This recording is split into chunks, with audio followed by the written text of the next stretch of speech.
Hello, my dear 7th standard children. I would like to ask some questions from the lesson learned in the last class. Each time, compare the lesson to your parents or sibling or friends. Students who study with more effort than the teacher, that the teachers can make better progress. Now we will come to the new lesson. Turn your social science textbook, page number 122, Unit 2, Unit 3, History, Kingdom in South India, later Cholas and Pandyas.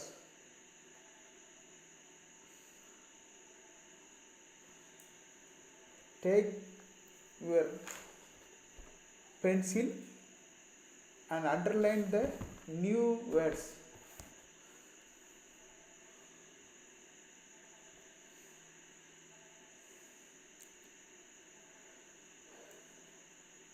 Learning objectives.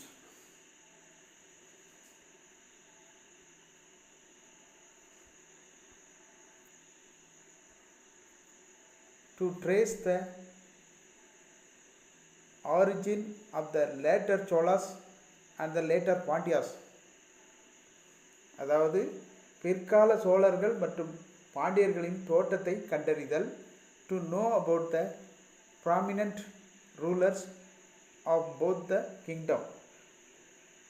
இவ்விரு அரசுகளின் முக்கியமான அரசர்களை பற்றி அறிந்து கொள்ளுதல். To acquaint with their administrative system. அவர்களின் நிர்வாக முறைகளை அறிந்து கொள்ளுதல். To understand the social, economic and cultural development during the regime. அவர்களின் ஆட்சி காலத்தில் சமூக பொருளாதார பண்பாட்டு வளர்ச்சியை நாம் புரிந்து கொள்ளுதல். The later Cholas. Introduction.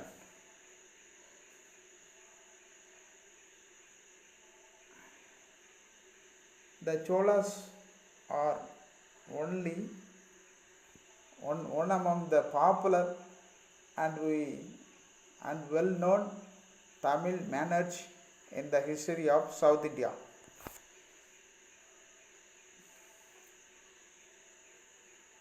The elaborate state structure,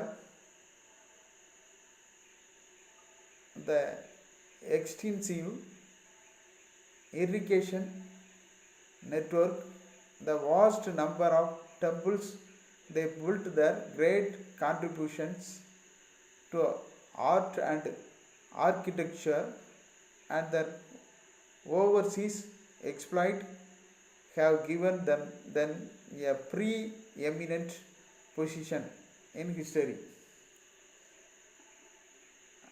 அந்த புதிய இந்த பிற்கால சோழர்களின் அறிமுகம். தென்னிந்திய வரலாற்றில் பிரபலமான நன்கு அறியப்பட்ட முடியாட்சி அரசுகளில் சோழ அரசும் ஒன்று. அவர்களுடைய அரசு கட்டமைப்பு ரொம்ப விரிவாக காணப்பட்டுச்சு. நீர்ப்பாசன முறை விரிந்து பறந்து அதிக எண்ணிக்கையிலான கோயில்களை அவர்கள் கட்டியிருக்காங்க. கலை மற்றும் கட்டடக்கலைக்கு சோழர்கள் பெரும் பங்காற்றியிருக்காங்க. கடல் கடந்து அவர்கள் சாதனைகள் பல புரிஞ்சிருக்கிறாங்க.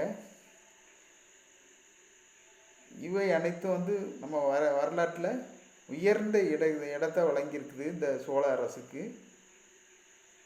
அடுத்து நெக்ஸ்ட், சோழர்களின் ஆட்சி புத்துணர்ச்சி. Revival of the Cholas rule.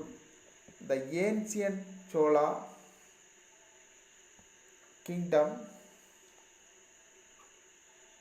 resumed supreme with the Kaveri Delta forming the core area of its rule and with Urayur,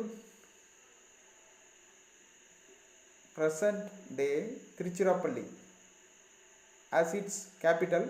It rose to prominence during the reign of Karigala, but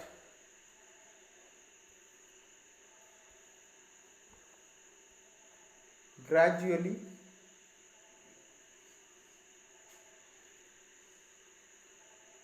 declined under the successor. பண்டைய சோழ அரசு காவிரி ஆற்றின் கலிமுக பகுதியை மையமாக கொண்டு அதன் தலைநகர் உறையூர், இன்றைய திருச்சிராப்பள்ளி, இப்போது திருச்சிராப்பள்ளி என்று அழைக்கக்கூடிய இடம்தான் பழைய காலத்தில் அது உறையூர் என்று அழைக்கப்பட்டுச்சு. அது கரிகாலன் ஆட்சி காலத்தில் இவ்வரசு சிறப்பான இடத்தை பெற்றிருந்தது.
Expand the empire.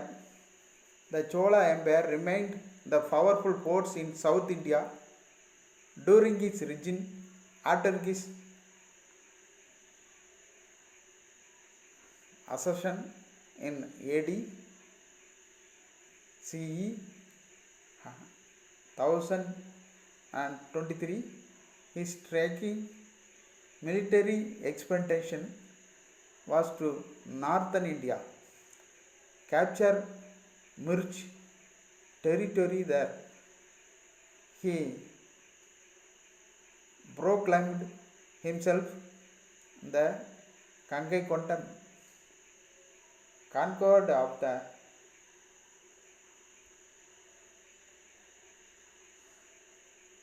Kangai region.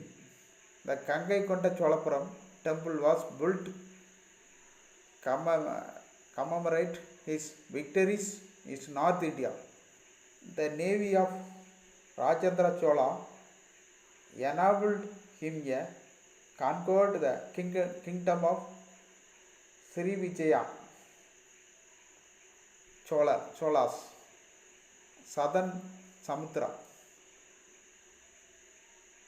Control over the seas facilitated a flourishing overseas trade.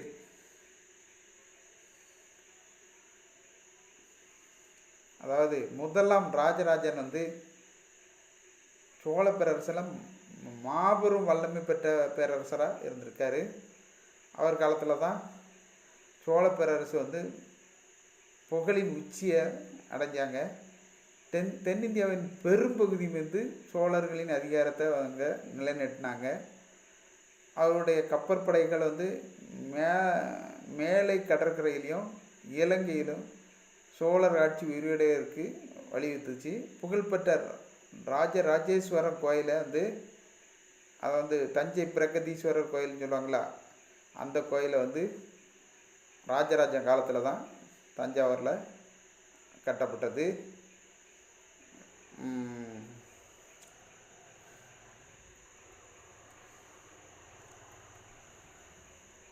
பின்பு இந்த சோழ பேரரசு அப்படியே அதுக்கு அடுத்தால் உள்ள பலகீனமான மன்னர்கள்னால அதனுடைய பலம் குறைஞ்சி போச்சு.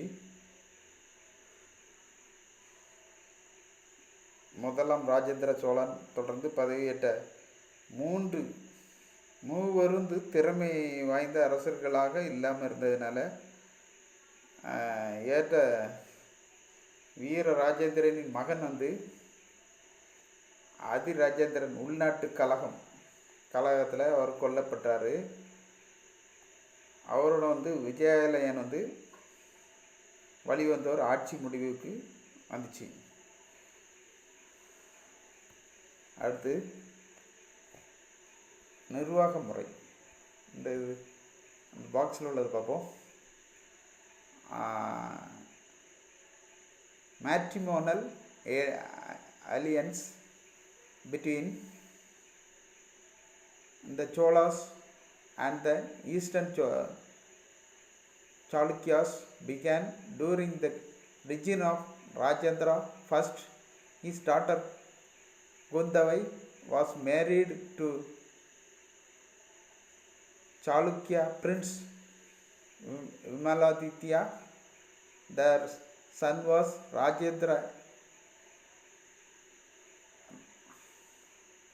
Rajaraja Narendra, who married the daughter of Rajendra Chola named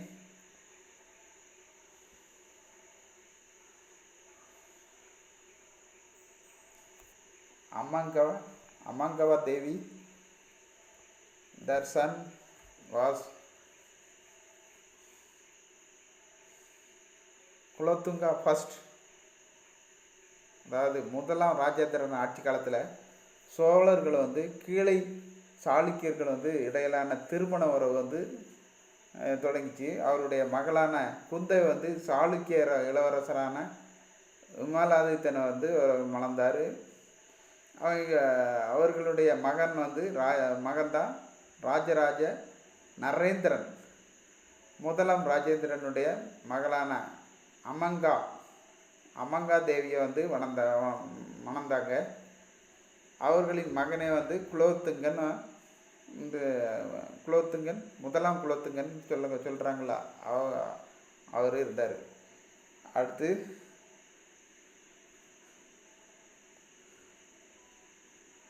நிர்வாக முறை.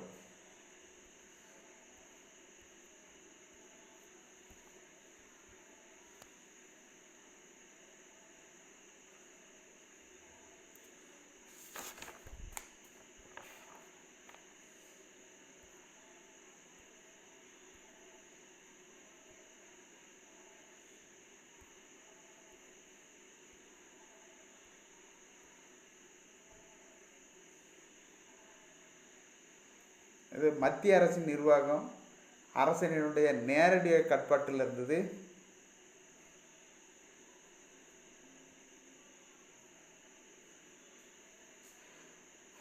நாட்டினுடைய தலைமை பொறுப்பில் இருந்த அவர் பெரும்பாலும் அதிகாரத்தை கொண்டவராக இருந்தார். அரசனின் ஆணைகள் அவருடைய அதிகாரிகளால் பனையோலைகளில் எழுதப்பட்டு அல்லது கோயிலின் சுவர்களில் பொறிக்கப்பட்டு அரசுரிமை பரம்பரை இயல்புடையதாக அது இருந்துச்சு.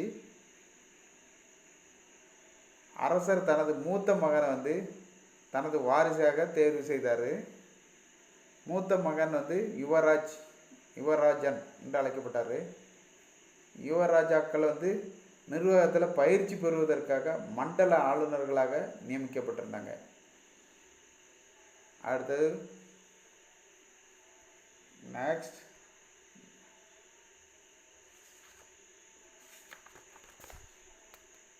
வருவாய். அதுக்கு நல்ல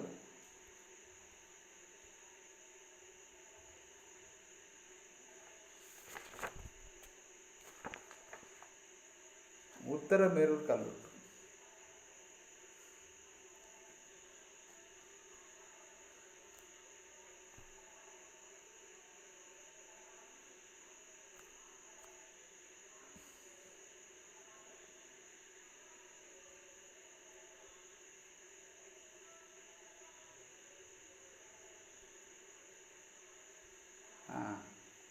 Uttaramerur inscription. Uttaramerur presently in Kanchipuram district was Padmadeva Daya village, land grant given in Brahmins. அதாவது பிராமணர்களுக்காக கொடுக்கப்பட்ட நிலம்தான் காஞ்சிபுரங்கிற இடம். அது வந்து பிரம்மதேயான்னு அழைக்கப்படுது. பிராமணர்களுக்கு அரசரால் கொடையாக வழங்கப்பட்ட இடம்.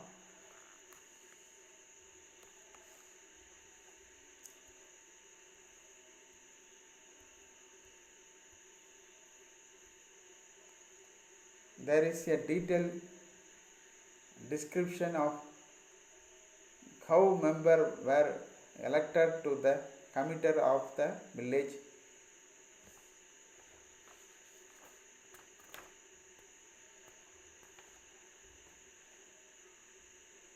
Sabha in the inscription founded there. One member was to be elected from each ward. There were 30 wards in total. Eligibility to contest was to men in the age group of 35 to 70, well versed in the Vedic text and scriptures, and also owned land and house. The process of election was as follows. The name of qualified candidates from each ward were written on the palm slip and put into a pot. The eldest of the assembly would engage a boy to pull out one slip and declare his name. Various committees were decided in this way. அதாவது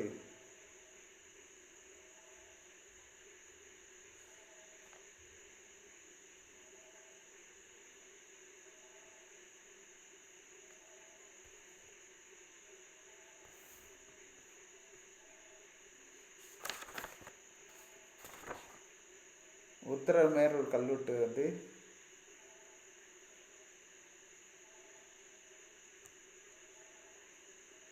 இன்றைய காஞ்சிபுரம் மாவட்டத்தில் உத்தரமேரூர்ங்கிற கிராமம் வந்து பிராமணர்களுக்காக கொடையாக வழங்கப்பட்ட இடம். இது ஒரு பிரம்மதேய கிராமமாகும். இந்த கிராமத்தில் கிராம சபைகளுக்கான உறுப்பினர்கள்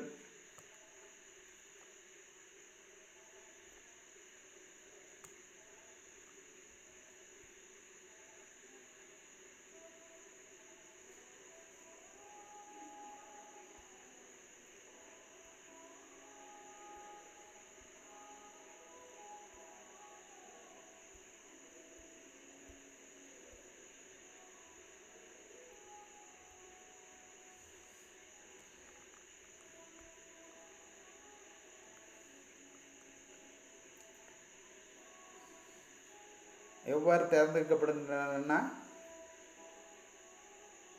தெளிவாக விளக்கும் கல்வெட்டுகள் இதில் வந்து கல்வெட்டிலே குறிக்கப்பட்டிருக்கு. இந்த உத்தரமேரூர் கல்வெட்டு எப்படி வந்து எலெக்ஷன் வைக்கிறாங்க, எப்படி தேர்ந்தெடுக்கிறாங்க. அதாவது மொத்தம் 30 குடும்பங்கள் வந்து இருந்துச்சு. போட்டியிடும் ஆடவர் வந்து 35 வயசுலேருந்து 70 வயசு, 35 to 70, well versed in Vedic text. 35லேருந்து 70 வயசுக்குள்ளே இருக்கணும். வேத நூல்களையும் சமய நூல்களில் வந்து தேர்ச்சி பெற்றவராக இருக்கணும். Scriptures and also owned land and house.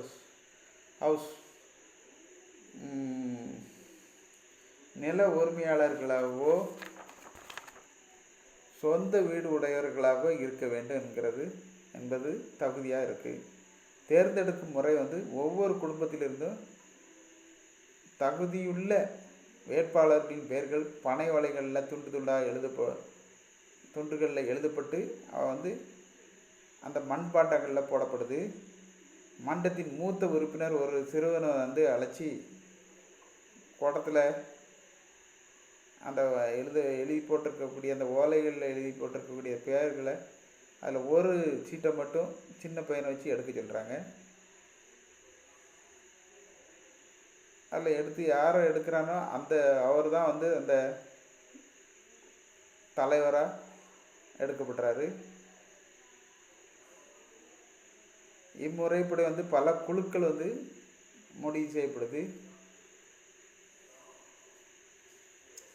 அடுத்தது revenue. The revenue of the Chola state came mainly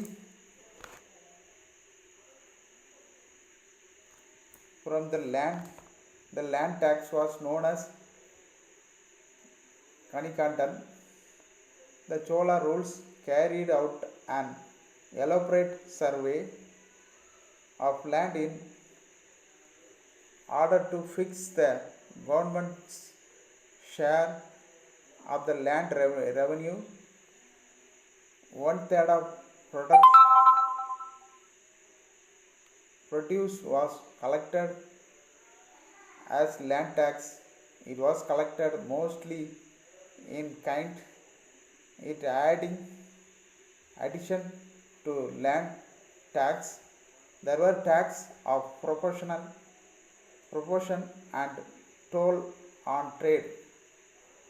Social structure based on land relation.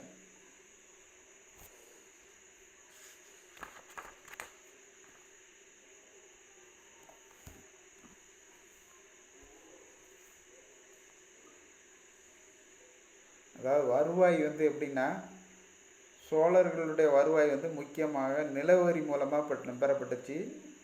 நிலவரியானது காணிக்கடன்கிற அழைக்கப்படுது. நிலவரியை நிர்ணயம் செய்வதற்காக சோழ அரசு விரிவான அளவில்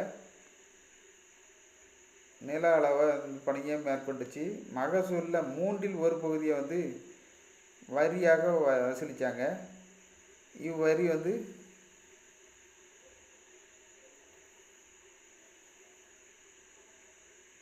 பெரும்பாலும் தானியமாகவே வசூலிக்கப்பட்டுச்சு.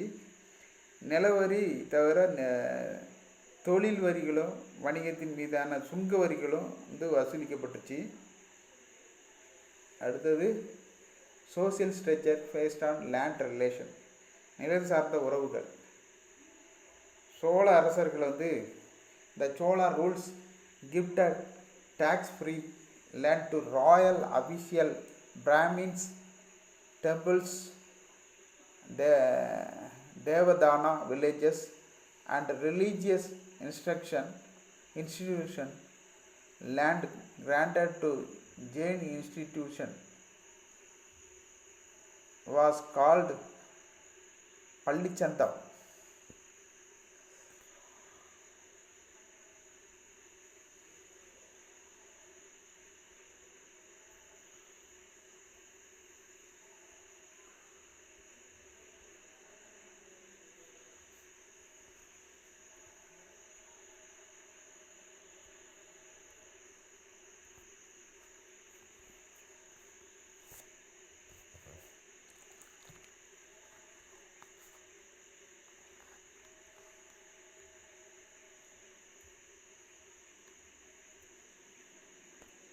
தஞ்சை பெரிய கோயில், மதுரை மீனாட்சி அம்மன் கோயில்,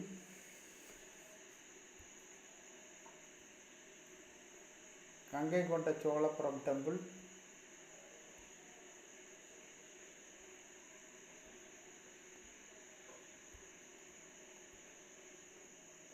அடுத்தது பாண்டியர் காலத்து நாணயங்கள்,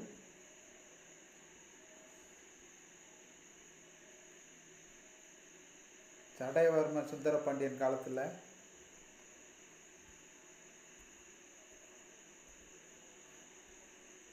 இந்த நாணயம் அச்சடிக்கப்பட்டிருக்கு.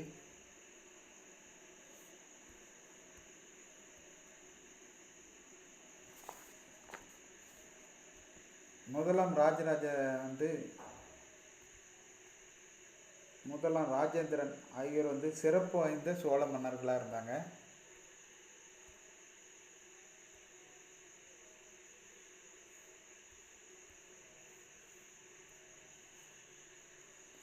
உத்தரமேரூர் இன்ஸ்கிரிப்ஷன் ப்ரொவைட்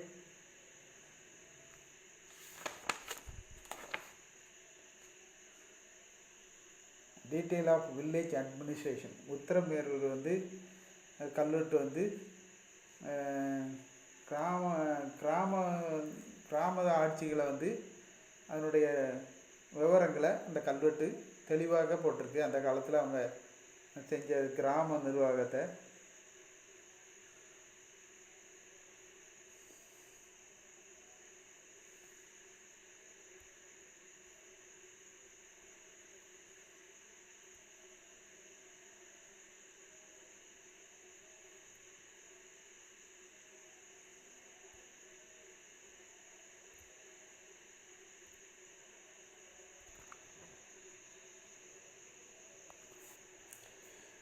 இந்த பாடத்தினுடைய சுருக்கத்தை பார்ப்போம்.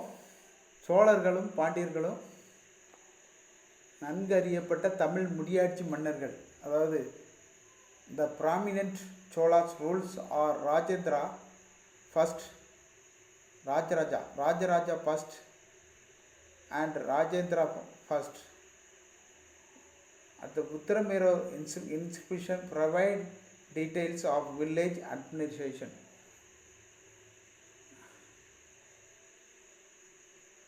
உத்தரமேரூர் வந்து பொறுப்புகள் வந்து கிராம நிர்வாகம் குறித்த விவரங்களை நமக்கு வழங்குது.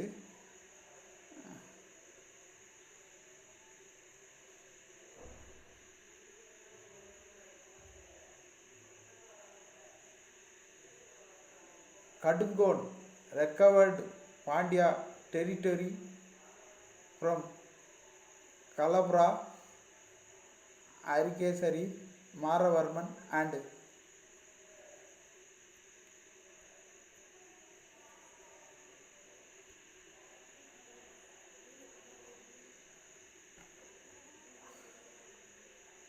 Parandanka,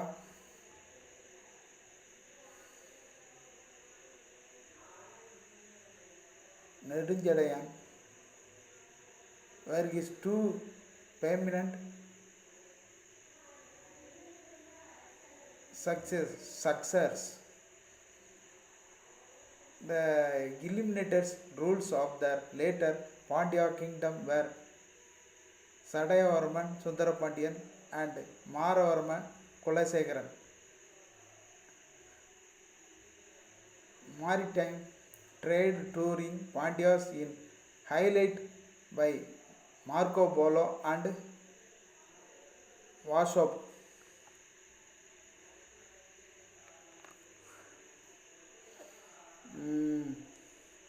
விஜயாலய சோழன் வம்சாவளி வந்து மீட்டெழ செஞ்சிருக்கிறாரு பாண்டிய சோழர் மன்னர்களில். முதலாம் ராஜராஜன் வந்து முதலாம் ராஜேந்திரன் ஆகியோர் வந்து இந்த சோழ அரசர்களில் சிறப்பு வாய்ந்திருந்து ஏற்கனவே சொல்லியிருக்கேன். உத்தரமேரூர் பொறுப்புகள் வந்து கிராம மற்றும் விவரங்களை, கிராம நிர்வாக விவரங்களை அது நமக்கு வழங்கியிருக்குது. அடுத்தது கடுங்கோன் பாண்டிய நாட்டு பகுதிகளை களப்பிரிடம் இருந்து மீட்டார்.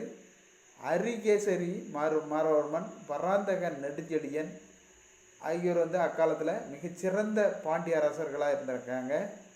பிற்கால பாண்டிய அரசின் தலை சிறந்த அரசர்கள் வந்து சடையவர்மன் சுந்தரபாண்டியன், மாரவர்ம குலசேகரன் ஆகியோர் வந்து பிற்கால பாண்டிய அரசின் சிறந்த அரசர்களாக விளங்கினாங்க. அடுத்தது பாண்டியர் காலத்துக்கு கடல்சார் வாணிகம் வந்து மார்க்கோ போலோ, வாசப் ஆகியோரால் வந்து புகழப்பட்டுள்ளது. இத்துடன் இந்த பாடம் முடிஞ்சிட்டு, இருந்தாலும் நீங்கள் ஹோம்ஒர்க்காக இந்த பாடத்தில் உள்ளது 1 வேர்ட்ஸ் உங்களுக்கு நீங்கள் 1 to 3 ரோமன் லெட்டர் 1 to 3 வரைக்கும் நீங்களே கண்டுபிடிச்சி எழுதிட்டு வாங்க. இத்துடன் இந்த பாடம் முடிஞ்சுது. இனி அடுத்த பாடத்தில் மற்ற இந்த பாடத்தில் உள்ள கொஸ்டின் ஆன்சர் எல்லாத்தையும் பார்ப்போம்.